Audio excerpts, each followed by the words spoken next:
ఎప్పుడూ గంభీరంగా ఉండే హర్మన్ ఏడ్చేసింది. సరదాగా తిరుగుతున్నట్టు కనిపించే జమీమా బాధనంతా బయట పెట్టేసుకుంది.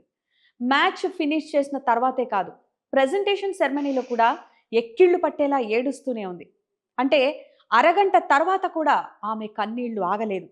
నవ్వుతూ కనిపించే స్మృతి మంధన కూడా కన్నీళ్ల రూపంలో ఒత్తిడినంతా బయటపడేసింది. వీళ్ళు ముగ్గురే కాదు, టీం అంతా ఉద్వేగంతో ఊగిపోయింది.